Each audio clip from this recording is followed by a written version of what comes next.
Welcome to Real Jam Radio. I'm Daniel, your host. So happy to have you with us for this episode. I wanted to do something on the Warriors specifically after they won their second championship in 3 years, and I knew exactly who I wanted to talk with, and that is Tim Kawakami, a giant in the Bay Area sports writing community, someone who knows this team inside and out, written for the San Jose Mercury News for years. And so we start with the Warriors, a lot about their present and how this team was put together. Then we turn a little bit to their future, the contract situations, and then a little bit, because Tim has background with it, with comparing this Warriors team to the Shaq-Kobe Lakers, which is something that he knows well because he covered some of the early days of Shaq and Kobe together. And this episode is brought to you by Blue Apron, fantastic food delivery service. BlueApron.com/RealGM. You can get up to 3 meals for free, including free shipping on your first order. Conversation runs about 50 minutes. I hope you enjoy it. Thanks so much for coming on. You got it. I was thinking at the exit interviews they did between when the Warriors won the championship and the parade, somebody asked Klay Thompson about the biggest adjustments that they made in the finals, and he said, really, we didn't do that much. And I thought that was a good reflection. Obviously, they changed the rotation in Game 5 of the difference between this year's Warriors team and 2 years ago when they won the championship. Yeah, I mean, Iguodala moving in, obviously, is what they did in 2015, and they did a little bit of that, obviously, in Game 5. But you had Kevin Durant. They didn't have to make that many changes. That was the whole idea, that they could tweak around that. They could change a little bit of what they were doing offensively, change a little bit of what they were doing defensively, change the matchups, a little bit of the rotations. But the base was going to get those 5 guys on the floor when it's time to win the game. And those 5 guys who were in the Hamptons, the 5 guys that came together, that had a little bit of adjustments. But, Harrison Barnes is very valuable to this team, but you had to kind of tweak around him, especially if he wasn't making shots. And if you just put Kevin Durant in there and you have that going and you have him pretty smoothly working with everyone else, mostly Curry, and you have a healthy Curry, there wasn't much tweaking for them to do. There certainly wasn't much adjusting, coaching, let's time out and let's diagram a whole new offense. That was the whole point of it. They didn't do a ton of it in 2015. Obviously, the lineup changed, but they had the base of what they were going to do. I just think they saw what happened in 2016, where their perimeter players could be guarded, especially when Steph was a little limited. They didn't have that kind of mandatory double team, mid-range post wherever you put Durant, or he just beats his guy and you just slot him in there. In 2016, doesn't happen again. And then when we saw it happen in 2017, they could not guard Kevin Durant. Listen, Cleveland signaled who they were most worried about, by the way. They still put the most focus on Steph Curry. That freed up Kevin Durant. Didn't get the exact same shots that Harrison Barnes got, let's say, in 2016, but he got a lot of similar looks. And that was all the difference in the world. And the point you got into on Curry is an important and an interesting one, of the idea, and Klay Thompson is an example of this too, that players, especially high-end players, can provide value even when they're not necessarily making the shots that are normal, because teams are going to pay attention and scheme in different ways, and you're reaping those benefits anyway. So the fact that J.R. Smith could not help off Klay Thompson, no matter whether he went 2 for 17 or he went, 6 for 10, that matters, of course, because those are points that you can't get back, but you get a lot of the benefits anyway. Absolutely. Well, I mean, how many times when Durant, we saw those dribbles through the entire Cleveland defense, and some of that, or a lot of that, was just bad Cleveland defense. And how much was their guys run into Steph Curry at the three-point line in the open court, saying, that's what I'm worried about, and not about 7-foot Kevin Durant just loping through and dunking. It just, the gravity of the court changes, the sense of what guys can allow. Maybe J.R. Smith wasn't told to stay with Klay Thompson no matter what, but he was worried about it. He didn't want Klay Thompson to hit those threes.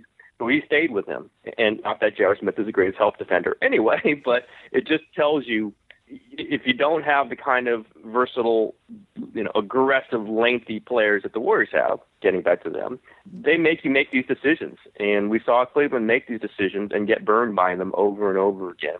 This collection of talent has almost never been put together like this, like the Warriors have. But That's what it does. If you're going to blitz Steph Curry on the pick and roll, and they did very successfully, obviously, in Game 4, he didn't make great decisions. He got a little tentative with the ball, I thought, and that's, I think, was Durant's main point afterwards when he kept saying he's a boss. He got to the free throw line. He got like he's a boss. Yeah, just be aggressive with the ball. Just challenge the double team, and then that threatens them in all these other areas because then they have to collapse on you, and I have to put 3 people on Curry because you beat the double team and you got the third person rotating over. That screws up everything.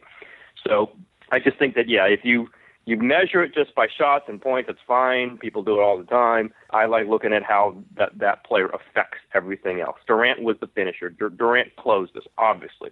Durant was the best player on the court if you discount LeBron James, and I shouldn't do that probably. But for the Warriors, Durant was the one who finished everything. Man, I think it started with Steph Curry, and everyone else on the floor had an effect on that too. Yeah, I think that's a good way of putting it. And what struck me about the Durant-Curry combination, and this goes even back to when like you, Ethan, and I would talk about this possibility back in 2014, long before any of us ever wrote about it, was the idea that both of those guys do not take bad shots. And the shots they end up with are overwhelmingly good. So you can't bait them into anything because there are other circumstances, especially before LeBron got his jumper back, where you can bait a lot of even great players. You can get them into that. Russell Westbrook's a great example of this. You can bait them into things that aren't as good. But with Curry and Durant, it's this sense of panic because you know that if you leave them open, it's going to be a good shot and it's probably going to go in. And so having them together, there just isn't any place for that energy to go. Yeah, and you mentioned Westbrook. I'll just say this is part of their appeal to Durant, maybe a strong part of their appeal to Durant was when you're playing with Westbrook, he's going to be dribbling the ball for the first 18 seconds of the shot clock. If he doesn't have something, he will pass it to you with 6 seconds, and then you got to go do something in 6 seconds, and that's when we saw some of the hurried, less efficient Durant. And the Warriors banked on that in that 7-game series. They lost 3 of those games. So it wasn't the perfect way to do it, but their appeal to Durant was you're an efficient player and already, and this is getting the ball with 5-6 seconds left in the shot clock, and you just got to go do something. What happens when the ball's moving, the ball's flowing, and you get it with 14 seconds left, and then you can make a decision, and you can pass it, and you know what? If you pass it, you might get it back, and he did get it back a lot. That was a lot of the appeal. That was the sales pitch to Durant, the basketball sales pitch. There are many other sales pitches involved, but that was it. That you worked with this, and if you had to, honestly, if Westbrook was a free agent and not Durant, Warriors would not have not wanted Westbrook because he doesn't play that way. Great player, going to be the MVP. They would not have wanted him. Obviously, plays the same position as Curry, but sort of aside to the point, but.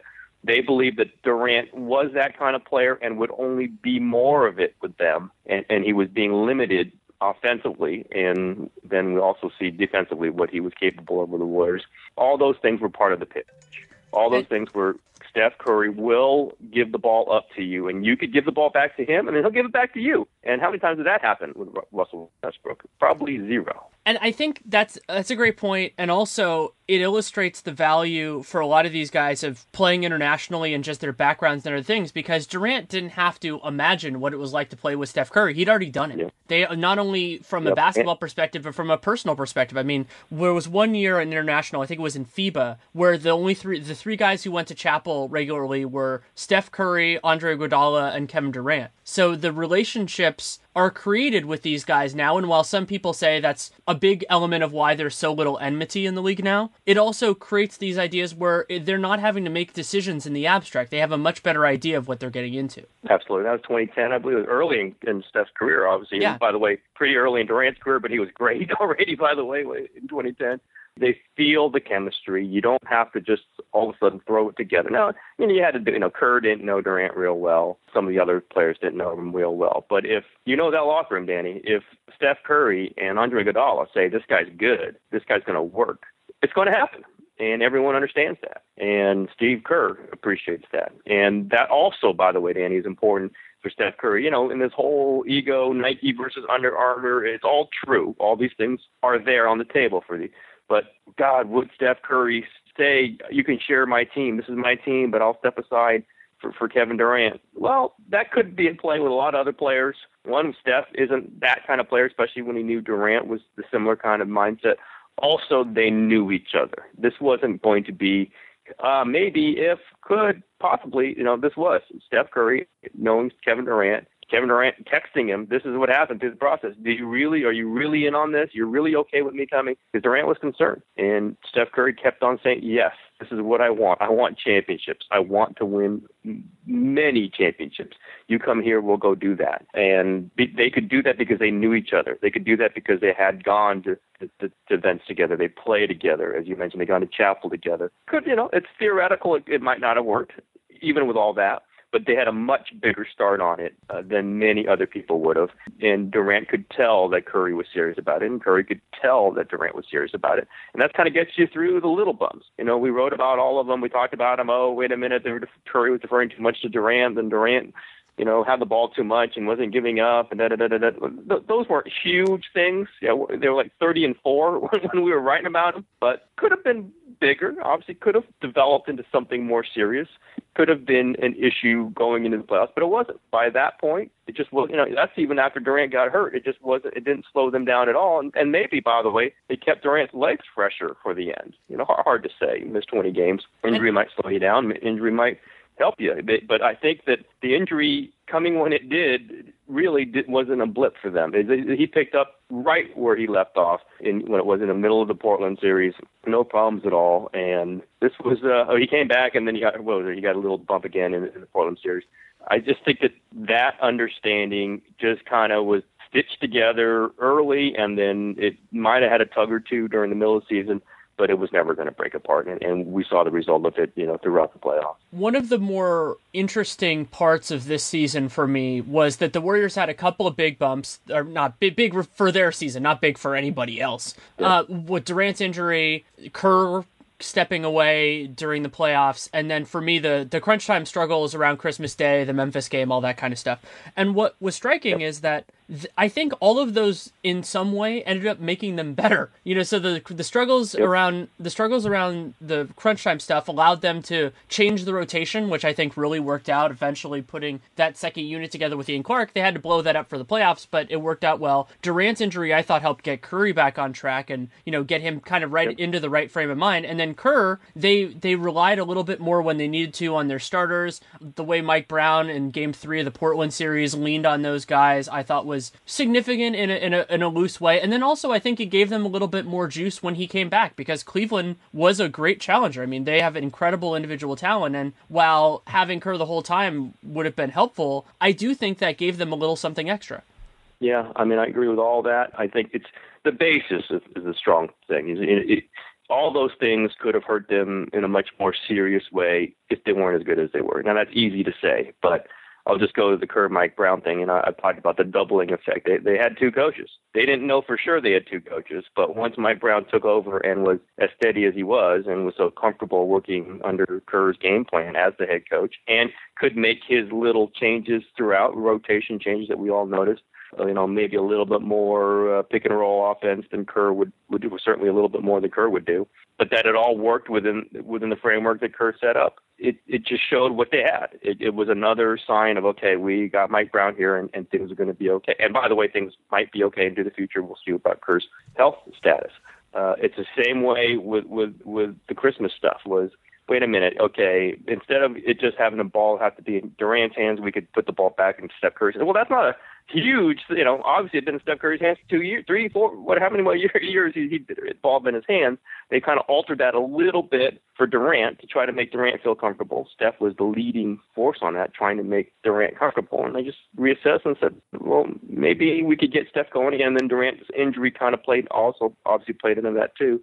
And the rotation, Kerr's done rotation changes throughout. We've seen that. He's always tweaked his guys because he plays a lot of guys. Guys go hot and cold, and then, in the playoffs, he kind of just figures out who are the 7 or 8 guys he's going to go with, or 9 or 10, or, with Kerr, it could be 11, especially when you're playing 3 centers or 4 centers if you can't Draymond. But I just think that's, again, it's part of the flow of this. They wanted to have these options. They wanted to have 2 superstars, Curry and Durant. One or the other is going to go. When they both go, they're not going to be touchable. They've got 2 head coaches, Mike Brown and Steve Kerr. They've got 2 or 3 or 4 alternate ways they can run their rotation. This is just how Kerr likes it. He kind of likes the flow of it. Instead of having the same thing over and over and over again, he kind of moves people in and out. And they built a roster now that can do it. that doesn't need to say, oh, wait a minute, has to be Steph Curry time. If it's not Steph Curry, we're done. That works a lot. That hasn't failed them very often. But when he was banged up in the Cleveland series last year, that did not help them. Then they brought someone else, and they've got a choice. It's an incredible luxury. Every team in the league would want to do it. It's not like the Warriors have the secret. Oh, here's the secret. Let's get 2 of these guys. Every team would like that. They just haven't have done it. They were smart enough. They accumulated much the cap space and the talent to trade out of guys, and they got this situation. And it's a duplicative effect, like you say. They have doubling of a lot of different things in a way that I don't think any team's ever had. It is special, particularly because they're in their primes or close to it, and so you don't have to worry about, kind of where it's going for a little bit. But another part with the doubling that really fits, and I've talked for years about how I think of Durant as a basketball pragmatist. I think that's why he's so efficient, is just that he knows what he's good at, he knows where he wants to be, and he makes it work. And that tied in perfectly with the Warriors, because really that's what they're trying to do. They're trying to get the best shots, and their system is partially fun because they have all this ball and player movement, everybody gets to touch it, but also because it works. And so it was this marriage that made a lot of sense, and the duplicative part is great because that's the way they've really approached all this. And the hope is that you can get even more benefits because now, A, you're really good, and B, you're playing this system that is very player friendly. So you can try to then on the margins get better players than almost anybody else can for minimum contracts or things like that. Yeah, in a world where it's pretty set. Where do teams usually screw up in these long-term contracts? Isn't these middling players, right, that they kind of hope are great players? So you pay them like great players, and they turn out to be middling players. Look at the entire Portland roster, except for Lillard, basically. The Warriors have made a clear call that they're going to have 4 great players, 4 players who may not be paid the max, although we know Curry and Durant are going to be. But those are the 4. Those are it. And then everyone else, we'll see what happens with Iguodala and Livingston. Those are the 2 kind of middling guys. But everything else is replaceable. Everything. And bluntly, so are Iguodala and Livingston to some extent. Iguodala less replaceable, but as he gets older, he will be more and more replaceable in their minds. And they've just kind of cleared that out. Like, they're not going to overpay anybody because they got the 4 guys who are worth max. They're not going to pay them all max for a little while at least, and they may not be able to, but that's down the road. And they've just cleared that all out. There's the whole Myers-Leonard for whatever, Mozgov for whatever, Luol-Deng that's off the table. That's not happening with this team, at least until 2019, 2020, maybe beyond. It's really a clarification, and I think it's in this league where, you're not sure about free agents and how they're going to work, and you got to overpay. Festus Ezeli got, $15 million from Portland, and they're going to have to cut him, or however that's going to work. Those sorts of situations aren't going to happen with them. And we know it's happened with them in the past, on the previous administration. That's never going to happen, well, at least until 2019, 2020, and they're hoping it doesn't happen after that. You have the clarity of these guys are worth way more than we could possibly pay them. Even the Durant, Curry, Supermaxes. They're worth more than that, clearly. If they were on the open market, they'd be paid $50 million a piece. They're going to pay them 35 and 32, whatever, next season. In that formulation, that's about as good as it can get because they don't have to be bidding for these other players that are marginally talented, but because they're on the market, you have to bid them up. They're just not there on that. And again, that's where they went with Barnes and Ezeli. It's like, these are valuable players. Ezeli was valuable last year, but we don't want to pay them what it's going to have to take to keep them. So you know what? Let's take these pieces and Bogut and turn it into Kevin Durant, who is worth more dollars than we could possibly pay him. That's a pretty smart economic calculation. And it's I think in this NBA market, again, easier said than done. These players have to be on your roster or have to want to come to your roster. But when you have that setup, you're never going to overpay Ramon Sessions or, who all these other guys that we've seen, Rudy Gay. That's never going to happen with this team as long as they've got these guys in their primes, and they're going to have them in their primes for a while. I don't know that economic sense really has registered with people yet. Those are the deals they've made. We're not going to be in for these middle level guys, and Harrison Barnes is above middle, but not much above middle, and he's making $24 million. And if they had retained him, which they probably would have had to if they didn't make the Durant move, they didn't get Durant, he'd be making more than everybody on the team this past season. And that would have been very uncomfortable in that locker room. It's just an interesting economic way to set this up where they're basically going to be uninvolved in the middle tier of the NBA economics, and they are smartly not going to be involved in that. That is also why the Warriors are the spiritual successors to Miami in terms of the cap part of this, because what Miami illustrated better than any team before them was the upside and downside of individual maximum salaries being where they are. Because for Miami, they were low enough where those guys could come together without taking too much of a sacrifice. They left a little bit off the table.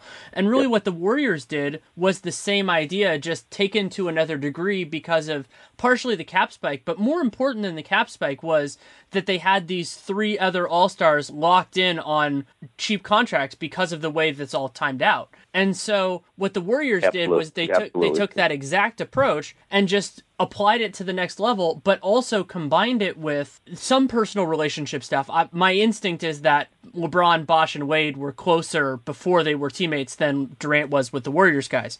But they had Kerr and they had this system that they were selling him on a product that he could see in a very different way. And it all worked out almost exactly as they expected. Yep. And they had Silicon Valley, all the things that Bill Lake and Peter Gruber believed made this franchise worth a then record price $450, which I couldn't believe they paid that much. And by the way, it's worth five times as much now, 5 years later. But it's a total package. It's invest in the ultimate value. If you can get the most valuable player in a system where contracts are limited, there are max salaries, you can't lose.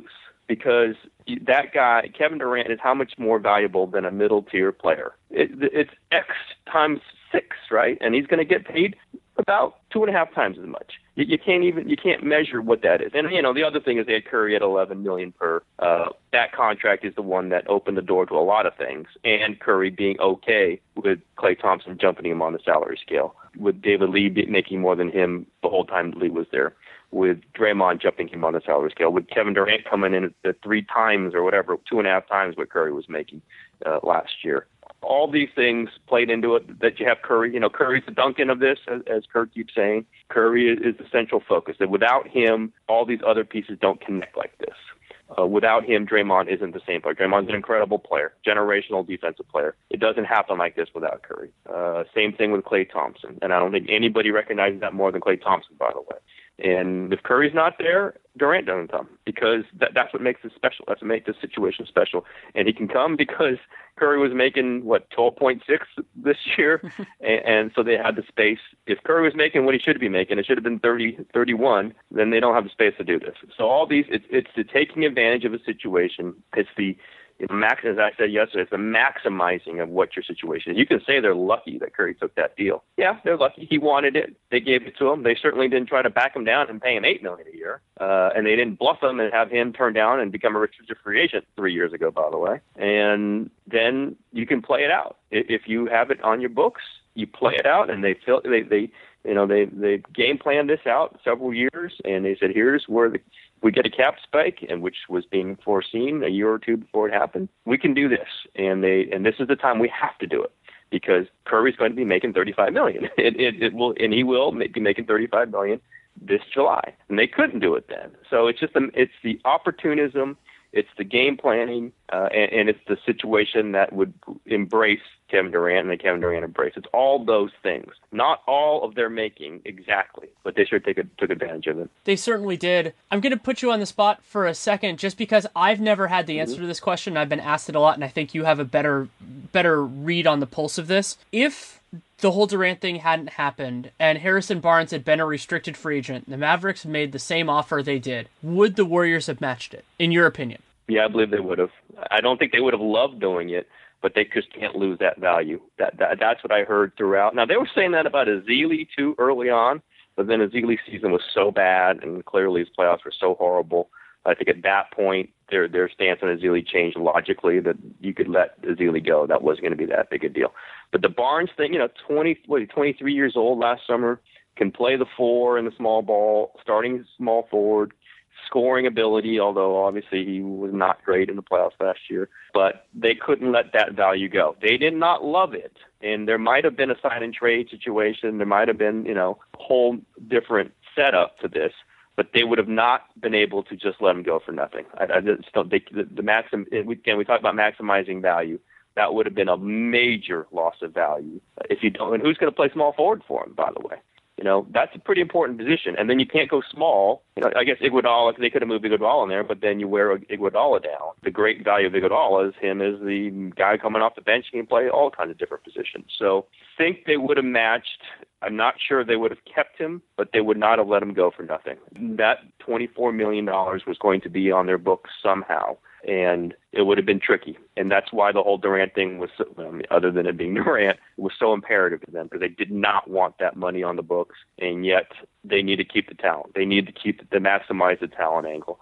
Could they have traded him for somebody young? Could they have moved him some other way? Could they have figured out a sign and trade with Dallas? I don't know. But, man, and by the way, Dallas made an offer knowing that the Warriors were going to let him go, right? I mean, yeah. If they didn't know the Warriors were going to let him go, I don't know that they make that offer because then it gets trickier for them. So it's a very weird question. It's a smart question. It's just there's so many different tangled things. I just know one thing. I kept hearing from the Warriors when they weren't sure they were going to get Durant that if they don't get him, they needed to retain the value of Barnes. And that was a very important thing to them. Whether that meant retaining him as a player, I don't know, but they were going to retain the value of him. That makes a lot of sense, and I appreciate your insight on it. Before we move on, I want to take a quick moment to tell you about Blue Apron, the amazing food delivery service that I've become such a huge fan of over the years. And you can like it for a lot of reasons. If you enjoy eating good food, Blue Apron is a wonderful way to do that. If you enjoy cooking, it is a wonderful way not only to try new things, but to build cooking confidence. And also, if you don't like shopping as much in a store, if you see something that looks good and you don't want to have to worry about making sure you have all of the spices, all of the small ingredients, Blue Apron is perfect for that because you get high quality ingredients in the right amount. And I look forward to not only when the deliveries come, but looking forward to picking it out. So the plan that I'm on, I get to choose between 4 options, and I was looking at for 2 weeks from now because generally, it takes a little bit for them to prepare it. There's a spicy shrimp and fresh fusilli pasta that looks awesome, and a seared chicken saffron couscous. And so you can go through their different options for different flavor palettes, for different dietary restrictions or preferences, things like that.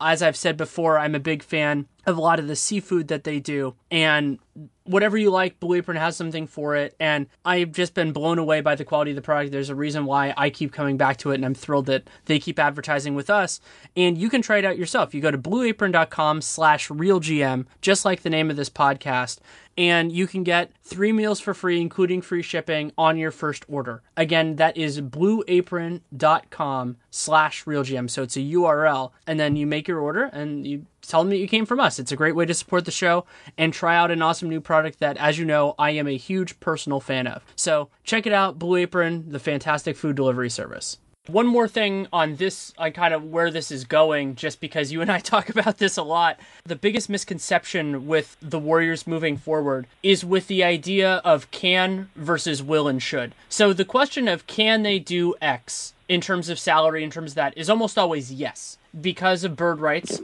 the way the structure is, with Durant, especially if Durant takes less money, the only can that is a no is if he wants his full maximum this upcoming season, then it makes it harder to retain Iguodala and Livingston. Other than that, using bird rights, the answer to can is yes. But will gets more interesting because this team is going to be ludicrously expensive at some point. But I think that the hard part for fans is we're probably just not going to know that answer for a while. Exactly. I mean, I've raised this to Warriors executives, and they've kind of chuckled at the idea that they're going to be a $300 million payroll.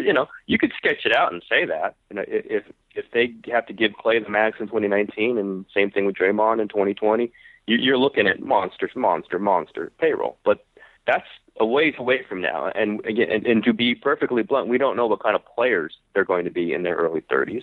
We don't know what the salary cap situation is going to be then, and we don't know if other teams are going to be bidding that much for these guys. Probably, maybe, I don't know. But it's impossible for them to say, okay, this is going to be a disaster then, because we don't know. We're not to that point.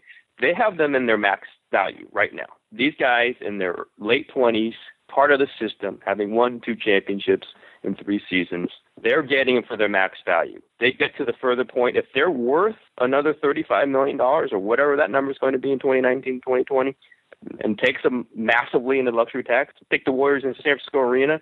If they're wanting to win more championships and they see the prospect of it, they'll take a hard look at keeping them both and possibly going towards a $300 million payroll. If it isn't going to happen that way, if they don't see that value, then they're going to have to say goodbye to a player or two. And I think they're okay with that at this point. We've seen them do that. I do point that out to people. This is a team, whatever you feel about Harrison Barnes and Andrew Bogut and Festus, they like those guys or liked them most of the time. And they just said goodbye to them in a second when Durant was available. I mean, a goodbye. And they can make those decisions, and they will do it based on the value in their minds. Again, there might be a mistake made here or there. They might have some issues on being able to replace all of them. All that's true. But I think people are a little overstressed about this because they're not there yet. They're basing it on what Klay would be worth right now. They don't have to make that decision for 2 years.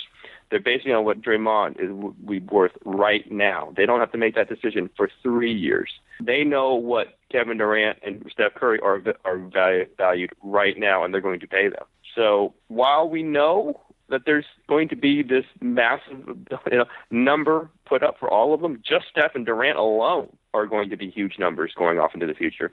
But don't know what the Warriors' profit level is going to be, although we can assume it's going to be very high when they move into San Francisco. It's already high now. And we don't know at 32 and 33 for all these guys what they're going to be worth down the road. So I just think it's easy for the Warriors to say, well, let's play it out. We got them now. Let's win some championships, and we'll see what everybody's worth. I think a great indicator, early indicator, is going to be what that Iguodala contract comes in. And I've taken some heat for saying I think it's going to be 10 to 12. And I understand why people would say he can get more. I get that. I mean, I totally understand it's on the table that he's more valuable than that. But he's 32. I don't see a lot of teams with $18 million openings on their cap that would do it for him and extend it out for 4 years or whatever it's going to take to get him to move from this situation. He loves Silicon Valley. He loves playing with these guys. He knows that this is a place where that his value, his playing value, let's put it that way, is maximized.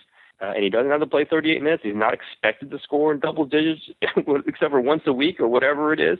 I think it's going to be 12 at max. And I could be wrong, but I think it's going to be an interesting indicator for how this might play out down the road for their key guys. For their non-key guys, take the minimum or go. That's okay.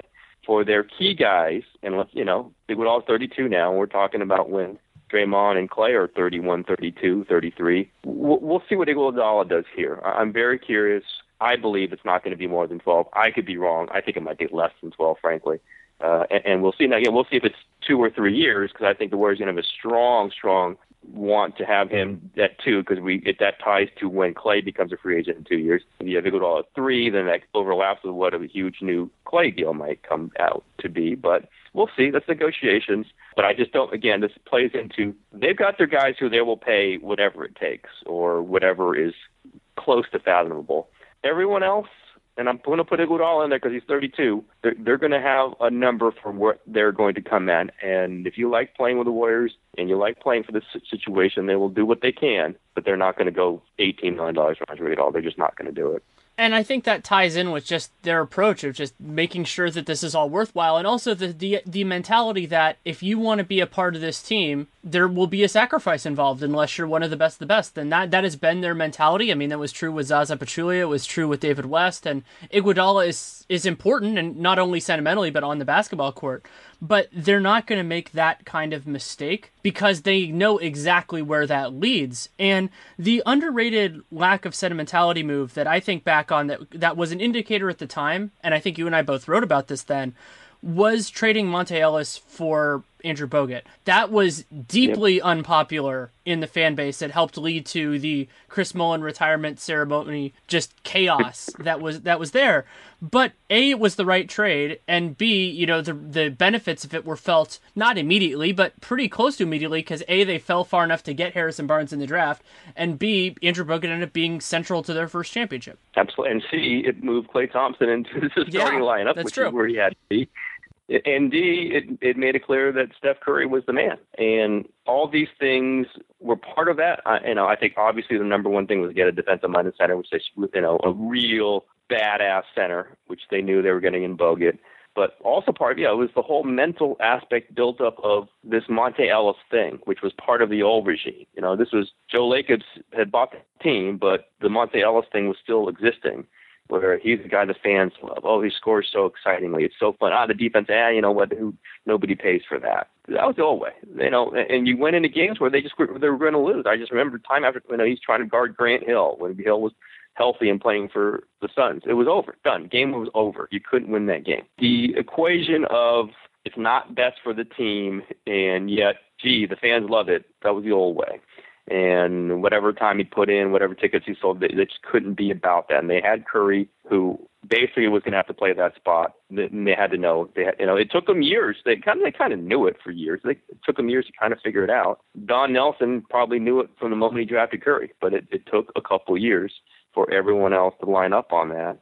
And I didn't put this in the West piece I wrote. I probably should have, but I think just having West on board was a big part of that. That they would have the guts to move a fan favorite, that they would be about try to get bigger. They would try to be a multiple team, not just a score the ball team, and that's okay. If the fans don't love it right away, who cares? We're going to win. This is what we believe in, and we don't need to tiptoe around the fans. Fans are great, but wins are more important. Fans are going to love that even more. And Wes was definitely on board for that from day one. I think Myers absolutely was too. He just does it in a less bombastic way. But it helped. And Bob Myers wasn't even the general manager at that point. He was the assistant GM, although God knows he was going to be the GM, and everybody knew it. I just think it helped him to have Wes' voice there to say, this is what we need to move to. For us to be a better team, forget about all the other stuff. Now, if they said, Joe, you're going to get booed at the Chris Mullin night, it might have made Joe resist it even more. And we all know Lacob's favorite player at the time was Monte Ellis, and he was the number one lean against us. He didn't prevent it from happening, which I think is, early credit to Lacob, that they traded his favorite player and he did not stop them. But for a guy who was injured, by the way, who was injured and did not play till next season, but it was a early sign that this franchise was going to make value decisions, not fan-based decisions, or not scared decisions, or not things that were based on anything other than what is the piece that makes us a better basketball team. And Wes was part of that. And that might have been one of his biggest things. And we all know that he was huge on Klay Thompson. He was huge on not trading Klay Thompson for Kevin Love. He was big on Draymond Green. But just the surety that you can make moves like that, trading Monte Ellis, the fan base was going to hate. Maybe you don't sell as many tickets for a year or two, although I can't think they kept selling them. That was where Wes was important. I think that injection is still there. He's gone now, but it's still there, that they're making moves they might not win the press conference. They might not look great on the day it happens, but man, this is what they have to do because it's what's best for the basketball team. That was hugely important at the time. They were there already at the time. That was something they did not have. And in fact, they made tons of moves that were completely against that just because they wanted to look good for the fan base. And they weren't sure what the value was anywhere else. Jerry West helped change that. And I do want to make sure I say that because it was 1,000% necessary at the time. It was, and one of the biggest important factors in that was changing expectations. So when they had Monte, it was, the idea of being entertaining and bad was okay. And then they shifted expectations to, okay, we can be good. To me, firing Mark Jackson was, okay, we're a playoff team. We think we can be better than that. And then the players had to do it themselves because part of what Kerr instilled in this team that Mark Jackson did not was the idea that they could and should get better shots than they were getting before. And so you saw it from the fan base that they had to think bigger than they had considered before to really be okay with it. Ownership, and then eventually the players themselves. Yeah, absolutely. And that's interesting because players wanted Mark Jackson to stay. So you kind of put it on the players by firing a guy, the number one guy supporting Mark Jackson was Steph Curry, your best player, who would go on to win 2 MVPs under the next coach. So yeah, an interesting dynamic. That whole the Jackson thing involved a lot of different factors. Basketball aspect of it was maybe the primary one, but I think they could have gone with him another year, whatever the basketball sense of it was, if he had better relationships with the people in the office. But both things kind of added together, and Mark was reckless, I think, with some of the relationships he had or non-relationships he had. And thought that getting to the playoffs was enough, and that's his own call. It's part of his chip on his shoulder. It's part of he helped make Steph Curry and Klay Thompson think they're going to hit every shot they ever took. That's a large part of Mark Jackson. He helped this team become a defensive team. those are all things that he's got to be credited with. And these are things that Steve Kerr continuously credits Mark Jackson with, to Steve Kerr's credit also. But yeah, this is an ownership. This is a front office that when they make a decision on something that isn't going to be, they don't feel like this is the thing that's going to make them grow the most, they pull the trigger. They go fast. And it's not about, gee, how is this going to look today? Because the Mark Jackson thing looked terrible, obviously. Looked awful. You go to the playoffs the year before, you get to the second round, and then you get the next year you're in the playoffs, and you go take the Clippers to 7 games when Bogut's out. Really, really not a popular move in a lot of circles. And they didn't for sure know who they were. At the time I was like, okay, you can do this. You're allowed to do this because they hired Mark Jackson. It was the right call. If they feel like they got to move on from Mark Jackson, that can be the right. But you better have the right coach ready to go. And they didn't really have the right coach ready to go. I mean, they were hoping for Steve Kerr, and he was sort of lined up for the Knicks at the time. They, went the Stan Van Gundy route. They were going to, they basically offered it Stan Van Gundy. He had a better offer from Detroit. They went, they took a quick look at Fred Hoiberg. There were a lot of different ways this could have gone. But then Steve Kerr becomes available, and what does Joe Lacob do? He said, whatever it will take to get Steve Kerr, I'm getting. And that's become a theme of this team. They just kind of, when there's an opportunity, they go after the biggest thing out there, and they have gotten a lot of the big things out there. And when you maybe thought they weren't, and we all thought Kerr was going to go to the Knicks. The Knicks thought Kerr was going to go to the Knicks. Kerr thought Kerr was going to go to the Knicks. Then he's had second thoughts, and the Warriors fly in, and they get Steve Kerr. And I would emphasize this also down the road. I mean, we know the numbers are going to be crazy for everyone else. They're going to try to get some other good player down the road. Now, not next year, but in 2 or 3 or 4 years, and when we start talking about what they do with Clay or what they do with Trent, they're going to look at a young player to try to keep this going. They know they can't have 35-year-old, Kevin Durant and 35-year-old Steph Curry still carrying them. Maybe at that, but we'll see. It's not likely that they're going to be this good. They're not going to just, that's fine, we'll just have an oldies tour until, we'll be the Celtics and everyone will retire and then we'll be bad for 5 years.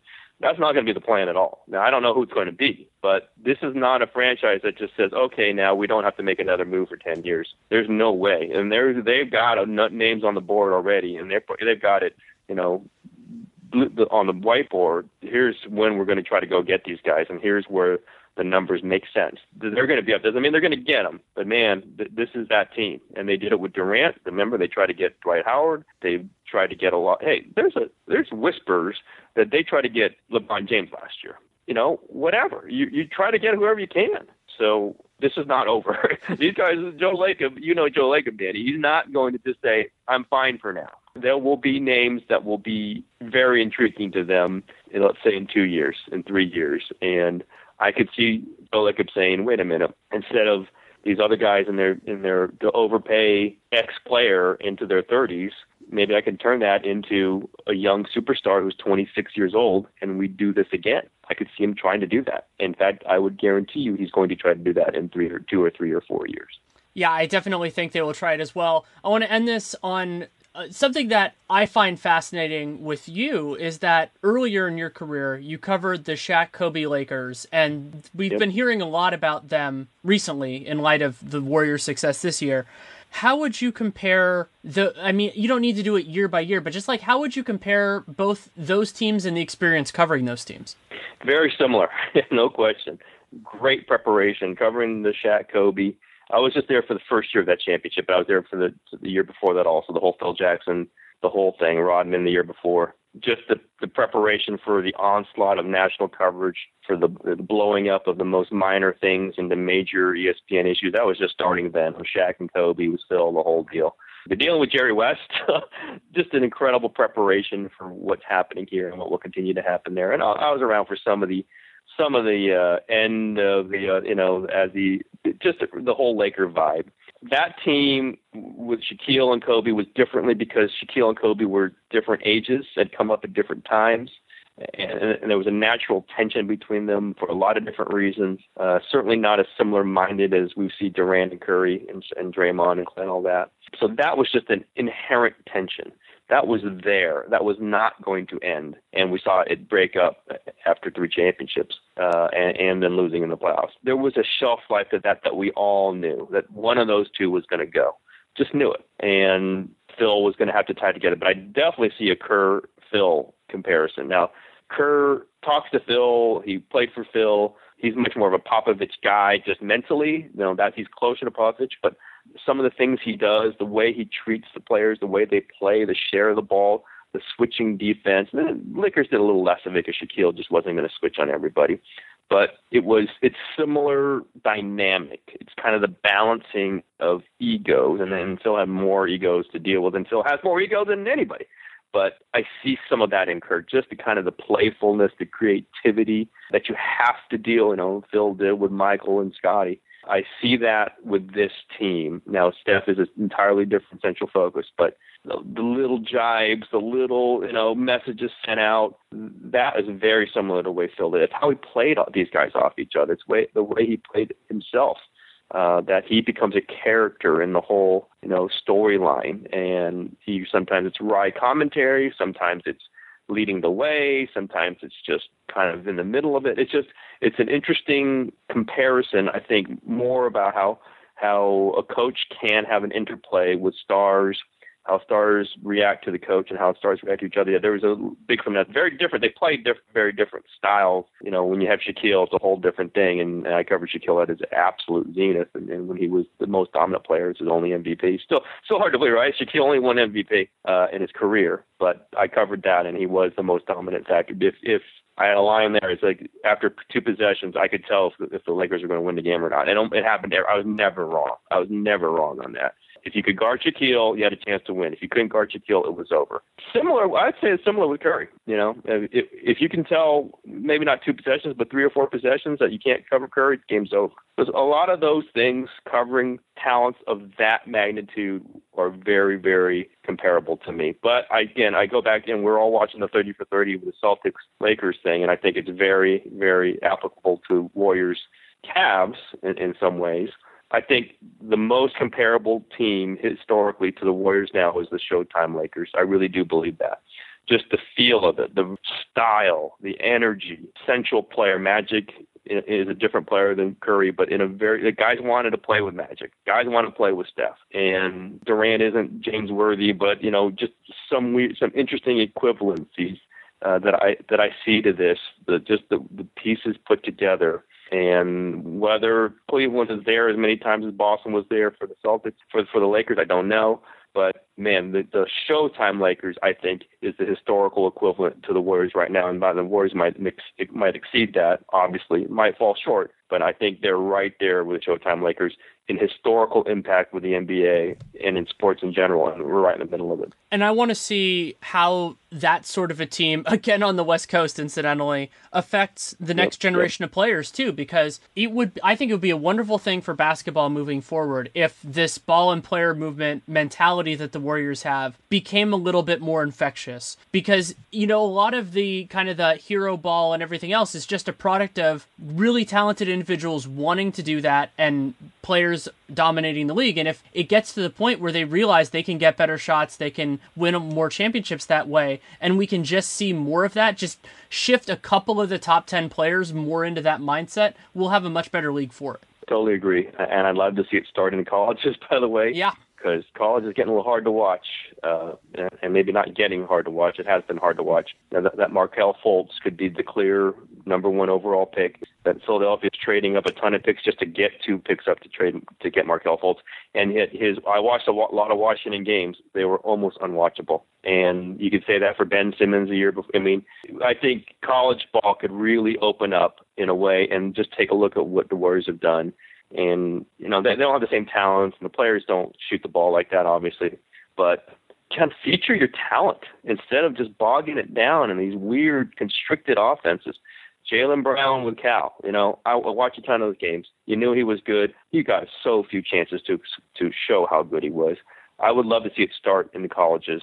And, Davidson was the opportunity for Curry to do it. Maybe if he played somewhere else, he wouldn't have had the same opportunity. Well, he'd still be great in the NBA. But, man, I'd love to see it start in the college game because it's tough to watch a lot of those games. Let's hope. Anything else you feel like we need to discuss? No, I think we covered a lot. More than I thought I was going to. So, I had a good time, Danny. Well, thank you so much for taking the time. You got it. Thanks again to Tim Kawakami for taking the time to come on. You can read him at the San Jose Mercury News. You can also follow him on Twitter at Tim Kawakami, TimKawakami. And you can listen to the Warriors Plus Minus podcast he does, which is excellent. Another great insight onto this team, and he does incredible work.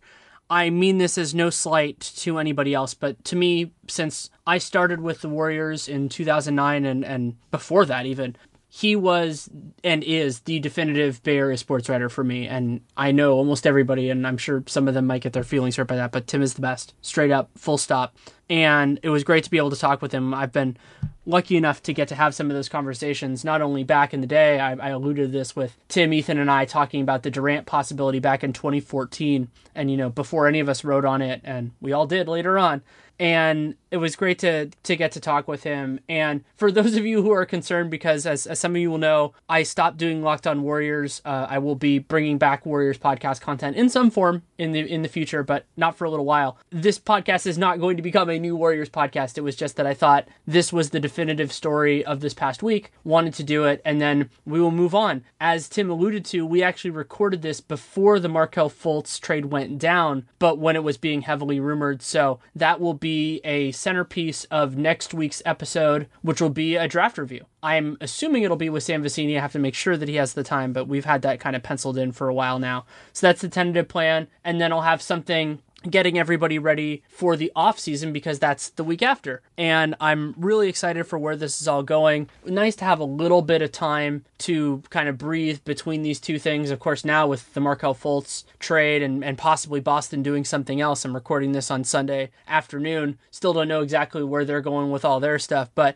there will be a lot to think about, a lot to discuss, a lot to analyze, and that's exactly how I like it. So hopefully you've enjoyed this show in the many forms it has taken. My tentative plan is to do a lot of the similar off-season stuff this year that I did last year, doing the division capsules. So that means doing an off-season review, regular season preview. If you have input on guests, sure, you can send it. I have an idea with a lot of them. It just depends on availability and everything like that of who it's going to be. And then there will be interspersed other things, whatever comes up. Talk about Summer League, talk about whatever happens. There is no notable, from what I recall, international basketball this year, so I'm not going to be doing as much on that, but really excited to see where all this goes. And I was talking about it with, I think it was with Ben Golliver a couple days ago, about how, maybe it was Bontemps, about how I'm excited for this offseason because it's a different kind of decisions. Last year, most of the time it was seeing how teams were going to mess up and whether they were going to mess up their own future. I mean, I wrote a piece for the Sporting News about the Knicks. It was basically like, this is why the Knicks need to not do anything, why they need to not spend their money recklessly, and then ended with basically, and this is never going to happen. They're going to do it. And then they signed Joe Noah like a couple days. I mean, they signed him basically in the first couple minutes of free agency. But we'll see where it goes this year, because there are going to be bargains to be had. There are also going to be mistakes. And I think the trade market is going to be open in a very different way than it was last year. So it's going to be a lot of fun. And for those of you who know me, you know that it is something I care about a lot. My off-season previews this year are at Sports Illustrated. I love that I still get to say that phrase. A lot of them are up now. I think there are something like 6 or so left. I'm actually, as soon as I finish this, going to rewrite the Sixers one. I have submitted it before, but things changed a little bit. So that'll be coming out. I think that'll come out on Monday. So most of you will actually probably listen to this podcast, and it will be out either then or shortly thereafter. And then I'm also working on CBA encyclopedia pieces for Real GM.